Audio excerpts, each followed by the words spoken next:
ama sain enge rongbola kan tina rongbola anti hianin azau promaya ni masela bania kan topic sa tana kan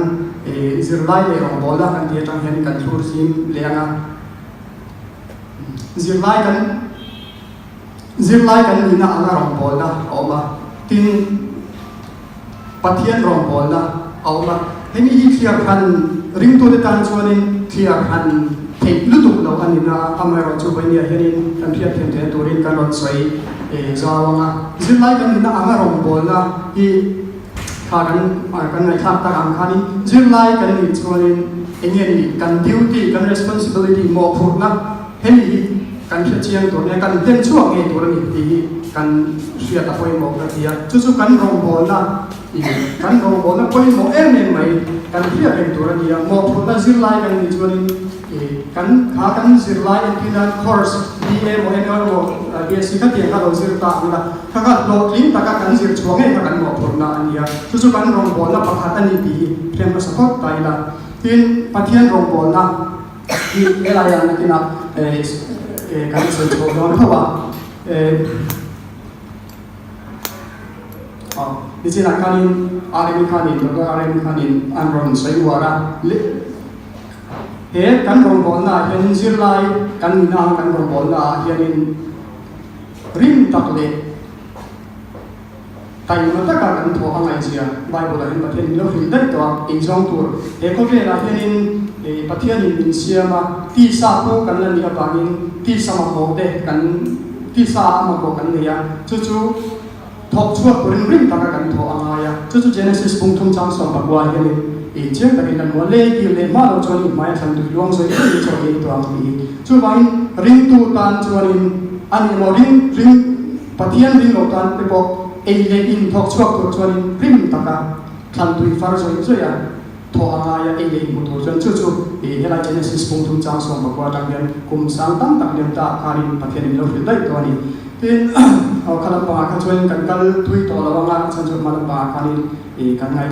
than nuat to le zona poi mo em mai mani tam chawan tur kan iem ti he zona hi mani cheu lo in zo bila pathian in min siama mal som tam min pe a he enpinan zirlai kan ni chuanin kan ti tur chu zirlai kan ni na kan mo kan ro chu le kha thata ka zirani ni ma sela ka zirlai ka ho king thata kin zir chua kila ke ma tan selfish life kan selfish takin na thok tai na ani le enge bi min siam tu na min siam chan ta kan thok chok ni ka question poi mo em ni chu helai tan hian mani tan chaw tu kan ni em ti ka helai tan hian to chang dom tai la koin komi te na pe to pol chuanin hian azo hian athon ani anun te chu an mani tan anun to lo an thi ai ti tho le tan chuan anun zong turin ani mi zong ti ai ti min siam tu le min tlan tu pathian ina adu taka asiam te hetianga min siam tu ta na kan nun hi kan ti ma mo ania hi kan suggestion ani suggestion policy ke lawa thu pe ani chu kan ka tin kan sai fia te chu tin ye ge tur pathian ta na min siam tu le min chan dam tu ta na kan nun hi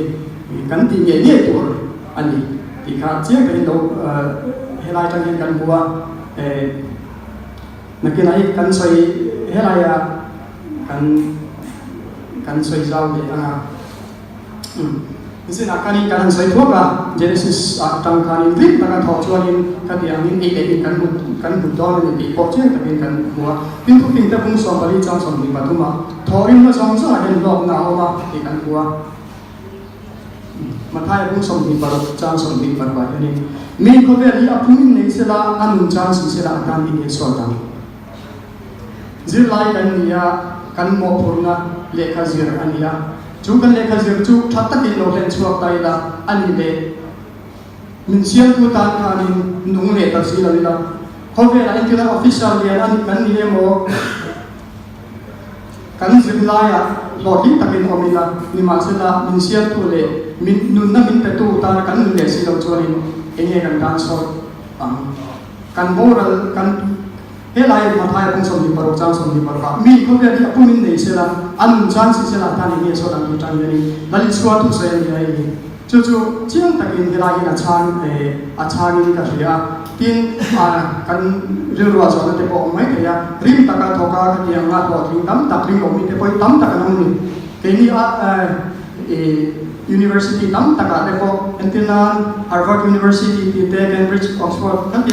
University tha te po rim taka thok pathian chen ni lo atheist kan ti pathian omri lo te po no lo rim takin thoka an lo thing amin ko ve la choni lo thing ai na lo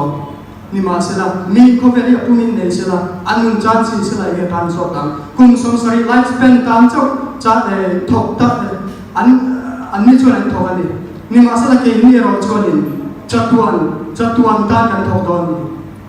chu kan helai tang yani che kin ali so restai min sir tira chu rim ta ka thok mai tia la ma yani ti tur min siam chan le destination kan khen tum hemi he kovel art planet mai tia la ma hena hom so kan ni mun takin formula ti banya hen kan soi dua kan rombongan dalam bangkai noi lesuat kan lut lai zona income fellowship etc ne bangte atel hi ni apoi mona bitren kan sonin poinnya kan topik start ke pong zir lai le rombongan dia dia income fellowship etc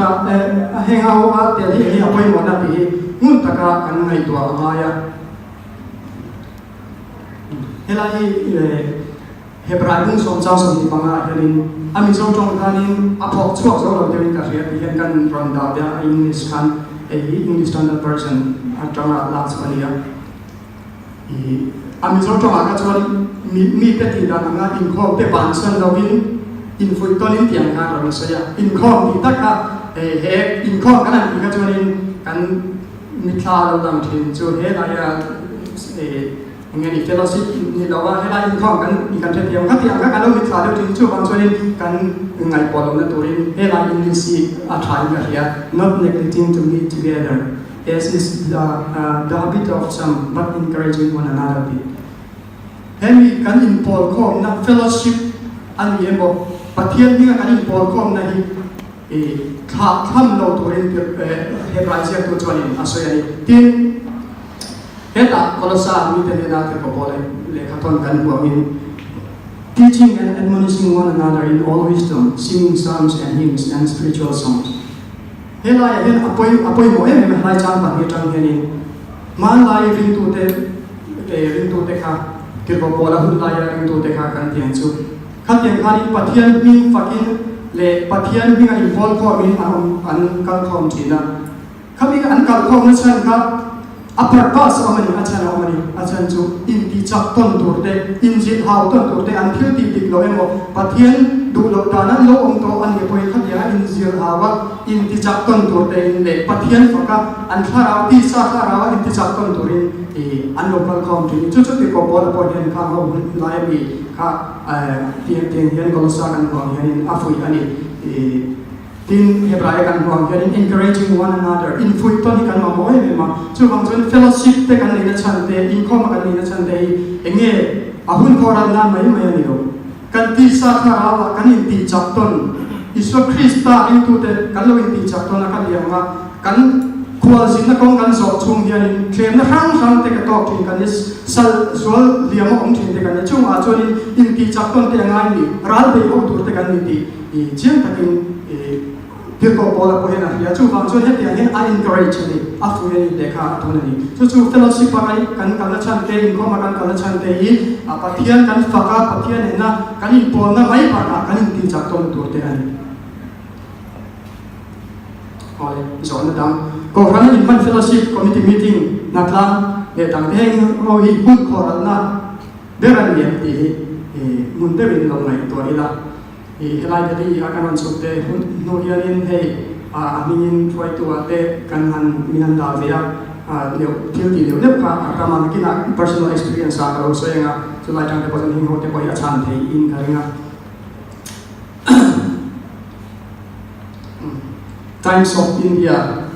สังสมบัติ December ชัวร์กันชวน On an average, a user in India spends 3 hours 20 minutes a day on mobile apps, lower than the US average of 5 hours a day. India ra mahianin phone mang tu mobile apps an ti hey WhatsApp ite Facebook ite Instagram ka ti mobile apps ka ti han mana fan khanin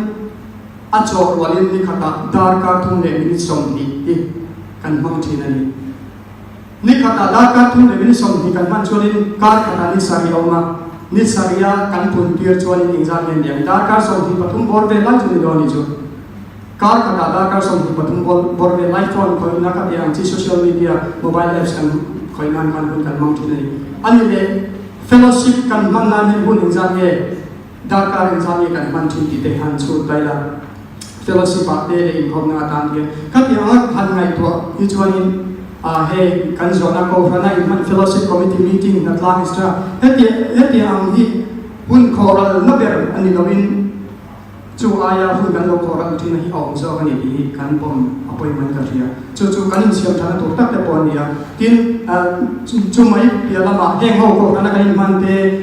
fellowship committee meeting na tlang ti te thei chu ni se kan so yang pari kan ti chak to na te le pathian mi nga kan pon te pathian kan fa ko na te ani le nga la chu bang chon hi wasting lam tam ni lovin ko a lo so na khoral ni lovin thil tha ti nan kan bang zo kan ya chu wartakin kan sai dua oleh zona dang le zilai tan ro body zilai ti pala tuan yen ti helai kan topic sa tan po heading kan to point kan seminar topic sa hen zilai le ro bona ye tan heading kan ru ru kan foi ku tena an chan ta po pakhat to kan helai zona hi zilai tan ro body zilai ti pala tuan yen ti chu helai ka soi mai pe la hen ti ma ni point long ngai tu tai la Pian sai dia don tai la zilai tan ro bol hi zilai ti pala tuan yen ti zona hi kan he rom bol na kan pi pathian ni kan chua ho na te amo pathian program kan siam pol ina program kan siam hun kan man na te le he dia kan zilai ka zil na hun tur ni om tak kan han chua ka dia nga hi hun kan man na awang hianin mitam tak chuanin kan zilai te athen chuanin kan ti thalo renga hi patmo ni lo ani kan ni ma se la zona kan chua na chan hi afu to ken kan til ti na chan hi entina amoya kan ti nge ni engen kan mo phurna len ve him kan du nge ni mo phurna ti mai la chiam mo phurna po chiam lo len ve him kan du nge ni ha zona lian ta ko fe ya chu kan ti na chan hi fe chiam ko ti la pathian ta na china kan so ya kan pathian ta na chuak tur kan ni ya pathian ta na nung tur kan ni sia ya ta ama asai ma kan huang khanin kan khapia anga kan pathian ta nung tur kan ni awa ni he kan zirlai kan ni lai po yan pathian ta na kan chua hi apoi mo ani ma se la chu ti lai le kan se tan hi afin ko maya kan career ti chete ko tu hianin thil thaw mang tak tak ni kan ma hianin alo da thina ni chu kan fiat ring apoi mo achan chu se tan ni se kan ria mi chapo bum tu ru ania ru ni nahi kan fiat apoi mo thil ru kan hun lu tak ru tu ni kan fiat apoi mo chu kan ru hena na sai ni ma se tan ana thalai te zilai te in be dani lang tla entina kan soya direct takin miron attack khelo miron be khelo ni ma se la til thani om ta lang ang khani miron be thun do ni he ta thu singa te program thia ka kong dik ni om ta lang ni ma se la to thina om ani ite te ni chu ma chu ni he zilai kan ni lai po ni til thani om ang ta lang hi kan potential kan thil ti the na pathian ta na kan thil ti the na hai chok lo the tur zo ami ron be hi atum ber an etina pakatan an soinga pol heta pol samani kan zilai in kan higher secondary kan kan line ni kan thian pakha chu kan limna na sa an ya kan ti ma ju dan chu ka te karin pathian a tharau chamsang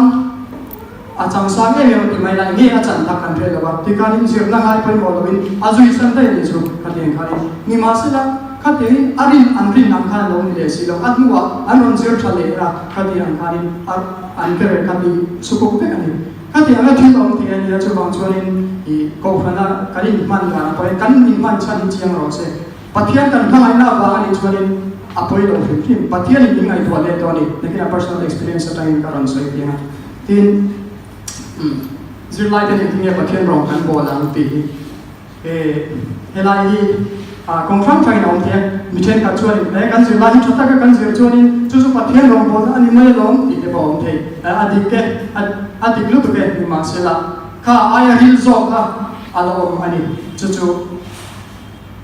personal experience atan ni tang hani ang soi ti anga pathian ko mai lai ni helai muna Delhi University kan ron zong ve hianin kangai tua tuina pathian ina min kan na ro puisia min mangai na ro puisia te kangai tua chumi ani wang chuanin ma ni tan chaw nu thei kan ni lo zia le heti anga lali su Krista la helo te tam takan cheve la anong sia heng te ho te han ngai tha mai te at chu te anga lali su Krista moi po pui thei kan ni lo zia hi pathian min thara thian min po thina min po sa ve me min la hria na pak to ka chu helaya ate ko te thil pia kain country anga tuna china tu ne na ma ye isu mi na thu an soi lam tori iwa mu an dia helai tir ko peter le zohana ten poison takin an soya la isu Krista athia tho le nge ni ti ka an thria tira khami chan kanin kalaya an soi kanin mitam takanin khapia ngala isu Krista hinga thu soi to lo tu than pia mitam ta an po la la isu Krista an rin pa an thu se ba nge ke ni zong thil kan mu le kan thia te kha soi lo bin kan ong thei lo tin te ter le zo ma te yan te ko te pung ni chance ni chom dia len an ron soi chua kan hei at ke ma hena thok na ven ka ria la isu Krista athia tho le chatuan na mit pe tu ani chu wang chuanin ka thil hiat le kaloin ton ton ti soi lovin ka om thei lo ani chu wang chuanin rong bo na po yan ka kan pha ang to hin helai mu na yan ka ron ka yan Delhi University agaron ka na chan ta karon ka na chan ta po pathian rong bo ka du wa ni chu an rong bo dan kan soi le Campus Crusade for Christ Ministry international organization ani heta hianin ni kanin mang ve ani kan thian te missionary te ano ompoka tangwal so hera te le tangwal tin du te po TMT na kan support nge ti khan dia hatian kan in mang ve in until in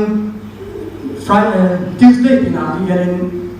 heta campus sa chuakin rongpol na chanchin tha Delhi University campus sa te chanchin tha thil na hun kha kan nei thin ani in hela oka na kan kan sai tui lok na pathian mangai na la felo Delhi so Krista lale chandam tu ni lo ti helo mi sa tam takan ma hen to te kan kal pen mai chuanin mo phur na kan nen lo ani chi na kan soya kanin engeni anu ate chu an manitan nun to lawa an thi atan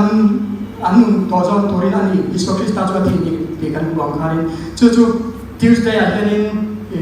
helai campus a hen kan kalthina lali so chanchin tha thenote kati ang chi ring lo mi te kha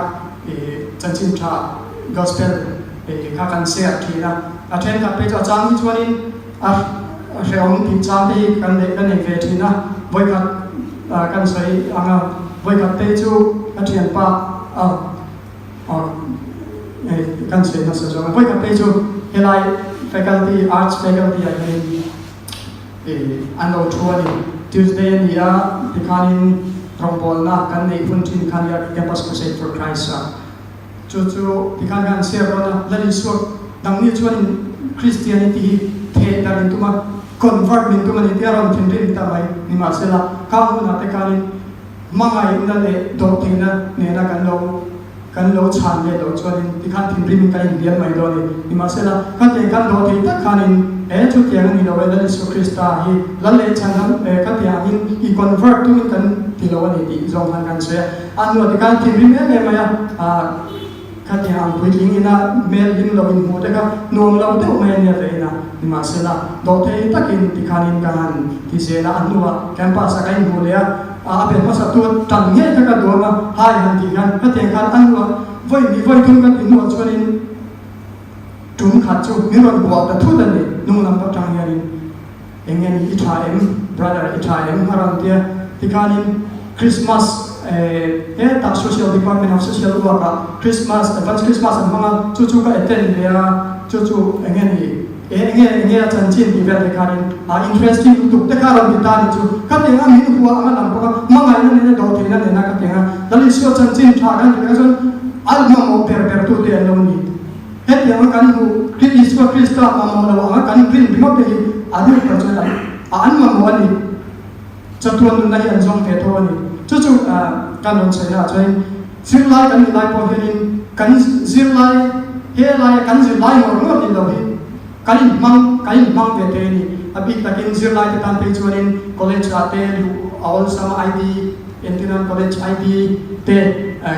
ahana sia mangai lo ahana sia mangai lo ka tiang hi thian te kan sia manga ten making mission kan tiang chi mang te kari rong kan bol te ni so he ta Mizoram ma sum tam tak mission ko hani mission kan ne sum tam tak seng lo in ka tiang mania he lai le khazir pa kan missionary na a tho te re ni rong bol na le khazir pa reng chung han ni ka kan sai wa chu kan se kan han sharing pa ang se kan rong bol la kan ti the ni zir lai ni pa kan ti the ni dikha tin sin akanin zir lai ela question ka zir lai ta rong bol zir lai pa ta tu ani em dikha mo forna ni antena no vera BMT committee member kan ni dia NBMT ka tengin assistant secretary na min pe vera ta na kla ma lo ni roksa kan de ka tengin le chu mai ni lo gets money prayer group Friday tin hearing I kan dinan ni ve ina he lai thalai te kan ve ema chu te in gets money prayer group aso mizo thalai te hi kan in khom ma tong trai na te kan nei thina mizo thalai te hi in tin nge I la iswa chan chin thar la he lo bi in college level le ka thiam level te ne ma kan la kan ti ka kan ngai tua chu October ni san ni December ba kan kan bina tun thleng he pathe mo lai min fuaya kan ti chak ton ve a tharau ti sa ti kan alo me Friday choknu lai tin kan in mo ko min thun ni chu hoi ni vel program ro helaya entina DT na mo kha ta kan le va lo ka ti lo ka chun kan la nei lo ni kan mo ko ti na chu pat chu ta ke Spanish prayer group pa so kan mang de ko tin adara ni ama pe ka chun no function school ate min la ta kam ni la ka thatte ka chu ni ti ni chho la tu ra ma ni committee ni mo committee an lo ko wa athe na ka te ni lo in bo thwa tin campus crusade ka ni Saturday la ya fellowship an lo ki bo ten bia la bi je na ka ra in khom tu ra lo bo ka ti kan ti to hi kan na tu ani ma se la helai hen pakana he zilai tan bo hi zilai tu la tu ani pathian ani ama ngai saktu te le ama boy pui tu te chu min boy pui le ti fe do han la ka ni pathian chia le chia le min pe a ekin ye hun man dan tu ekin ye in hun se dan tu ti ka entinari committee aka culture ka zilai ka ti lo ka zana he ta department a zan brechen zana ka zir thina professor Kevin pe professor Ruma tikhan ka zir maya zinda ni hichu elaya faculty of mathematical science tanga Jubilee Hall ka ongane university hostel in gagi zinda ni da tu ni chu ka ve ba na ani maya chu elaya ka zir lo hun ka internet an so ya zir lo activities na ka in man hun ka te ho ka chu ta zana kan tai mo ta ka zile tho ka mai ni kalai ka apoi mo helaya entina ka tinglai activity sai mang tuan ba bila lekha zir le si la bila ka zilai ka tu cha don ni chu chu mai pe lama pathian na toro pui sia kan se te nga pathian ro pui nan hela research kan ti ya yanin professor hi tuna research paper kan sia hen kum ni hei kan complete ve don ta kan PhD kan zong chan bi chu pathian ne na kan da in la ni trai ton tu ke mo kan la ni dan pa hai professor kan ya ni ma sela ka supervisor ka guide puri ka thang che ni nang in roi chun thatani ka zeri chuak don ni ka dia pathian degree tur dei kan ngai to PhD nei za tur admin dei kan ngai chiang sen do lo ni chu ti ai research kan jan PhD nei tur yan university ya kan paper quality thatak pakhat le conference paper presentation hi pati tan ne ngaya chu te ang chuan ti lo chuan degree kum som po mai na thei lo PhD min pe don ni chu ba chuan ka te kan pathian chuan club le ding on billions chuan paper publish to ra ni ti ai zo ma kan ngai to chuan pathian kan ka soma ka supervisor ra pa lo yang che ka te tu na ka research tuna kum ni kan ti zo ve don ta research paper hi patni la chu kan siam zo ve ka pakhat te chu tuna hearing communicated ai kan reviewer anonymous reviewer te an ku thasari lai review ka kan chang sak saka te journal chatak ma ya ka te khanin kan chang me ka chu tun man de kan submit le do na chu reviewer te thin lung ne te tu ka supervisor pathian kan chat ma ya entinan faro tin lung ti khau thei tu le atin len thei tu ka tiang po pathian kha ni ka to chu ba chu amma ka boi pui vai min poi tu le to ni ti chen ka ken ka sai lua ti kanin ka supervisor tu na ka research area fe chu ka supervisor thia ava engen ni pathian ni khan sakan ni ti kan sai la tu na ka supervisor area ni lo gen theory ya ka gen theory ka social fia ti ka te engen gen theory chu ka te explain choba ti ka ni lai hai ka choba miten ka PhD ti dan te chu ti ka ni anon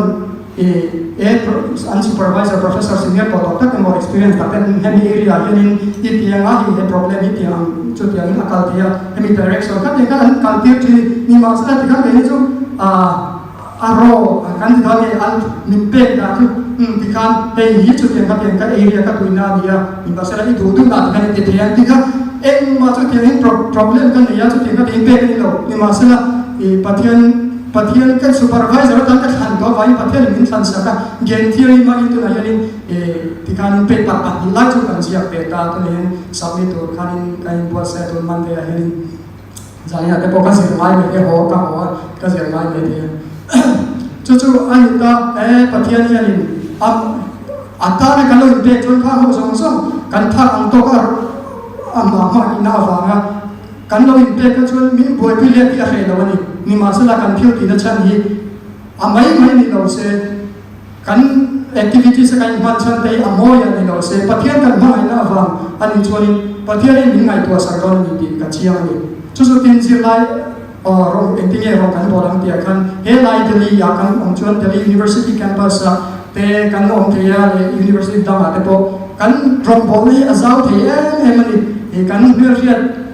triana te siama ka tianga chanchin tha le so chanchin tha han phit mai ka aren cha le man kan ai do mai ti india ra ma ka do pia ki chu ka va ne United States Britain ka in US ya te pe man cha European countries developed countries ate anti ni ma se la piang nam le don mai la po ni la Mizoram piang thoi ka tha achan chu iso krista le van la pathian beram lo chanchin tha boi pui te to yen india ra ya tha to ka ni la iso krista la lo hi mi sam tam ta ka ma chung te ne chon thing thei tu rin kan om na mun hi a tha to ka ni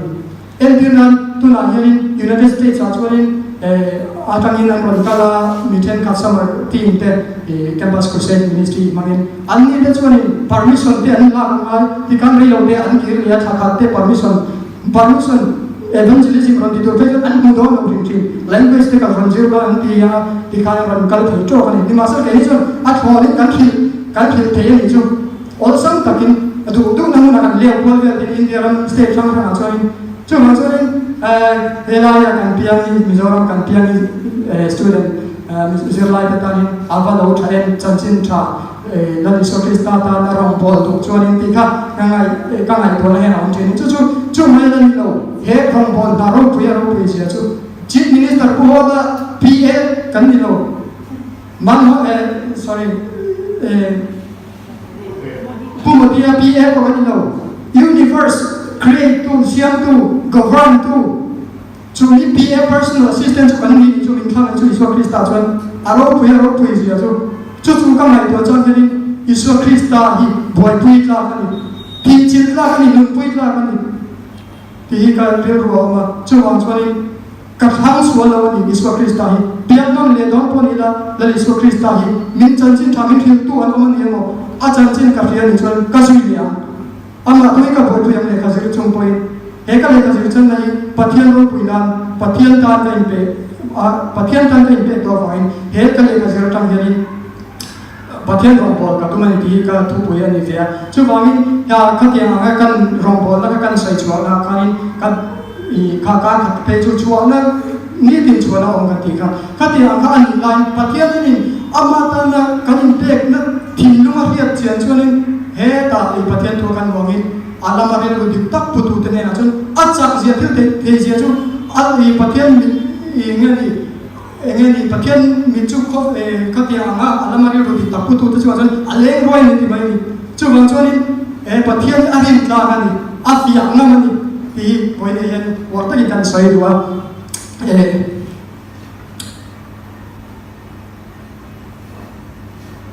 heta Timothy ne na te ko bola le ka thona i helai a chan lar alara nang ero chu enki ma tim kul la kreong tu la chan chin cha hil tu lam na tho la irong bola kan len ro enge kan rong bola bi kha mani chu lo en moni la la Isu Krista hi kan buai puya helaya kan ti saphil ma mo ai kan da poi mo ma sa zo chuin kan ti saphil te po mi ngai to sa gona chu kan len jo chuin loman kan mu tu tei han sai ka cha ga ni ma sa da hu min dai si lo la ya entira mi chen ka chuin an ma ni tan chawa an nu dung te chuin an dam chung kum som saria ta le mo khat mi tan kan loman hu zawani ni ma sa ke ni chuin loman che te lo medal che te lo min la pe don ni la Isu Krista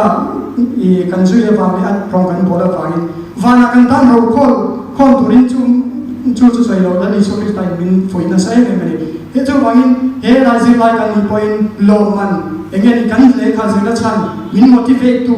engeni he la officer kan inga building ka sanga ka kan ti lam pa ai chuin vana ro te kan intine kan khol so kan pika he afin kha kan ni entina scientist la kan ria Albert Einstein amin khelo kan ong lo bang physicist ni ani agnostic kan tiang hiri agnostic chu pathian ni om chia lo em kia ria ti lo ni ti tu ni ani ate ka chuin na ke na chuin kan thai ko ati ti don boka ati ka ring boka karin vai ka zu ka pom boka na ke na chuin lo man ro pui so kan mu don ni chu van chuin ka tiang ko vela genius kan ti ko vela mi ro pui per na kan ngai i khan ho ai ko kan pathian ni lo man thazok chuai ti lo min te don ni chu ke ni khir chin ahun chung ni chu kum som ruk som sari chu ni lo chatwal hol theng ni chu van chuin philosophy kal ta point akan Isu Krista rete pui ngam tu te zui pui ngam tu te ka ti anga za pui lo tu te ho ve la mi fin beran ni genius dikta kan ni poi ni ka sai ni chu van chuin zir lai kan ni na ngin kan rong bol na kan zir lai apo kan ken chu ka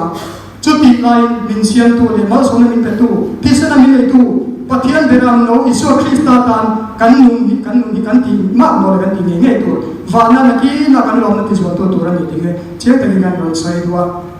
kan hi hun ka pang ri to ma ga in kan ma interactions ang de le ke pa so na zo na kan rong bol da ni mo ka ti ang si ka in zo tu te in ni ani ro an ni chwa in ka ti ga in zo na tu te po hun om tu ra ngai la ti ka kan hun sai dua lai hun tak mai in te ka fangin foi tu te chuma ka lo le ma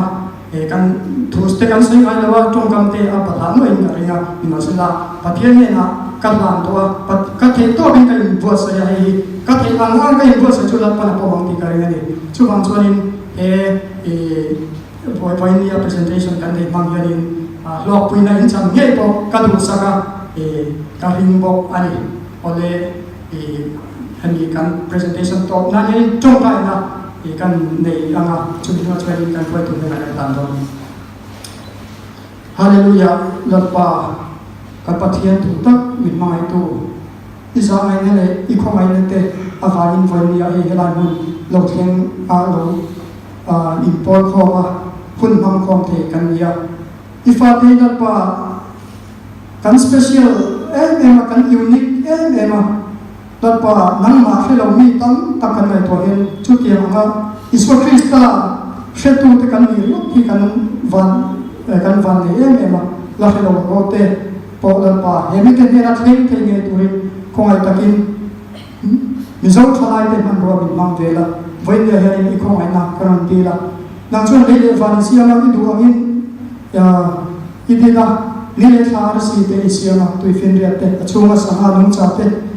thing le mau te sia ma ran sa te chai ti da angin idina la pa ria le fin na chuan chui chua pa ria le fin na chui chua pa ro la ni lo mi ti pring te kan ria te thiam pa ro la ni lo voi ya yen la pa choi mo te ro pu te mutla le la ni ya ita ani po ka chatwal tan choi mo no la la pa voi ya yen asal sak dia ko choni ivani ko chua pe mi thale ar si ro ko te ka ngai to cha mi hring hi enge mo alia ria treng ni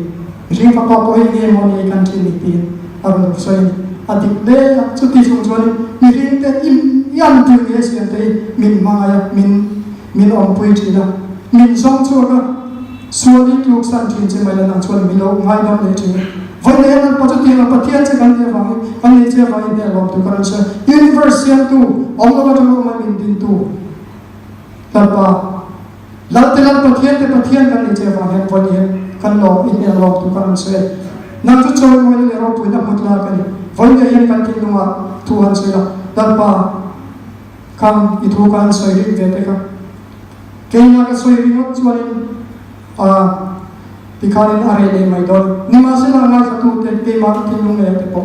chiang ni tu sa dal pa nang ma Krista Isu poi pui la pa ai chi ro no sia hi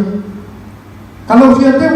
tu ri ko ai takin man ni som tu ri ko ai na kan ti an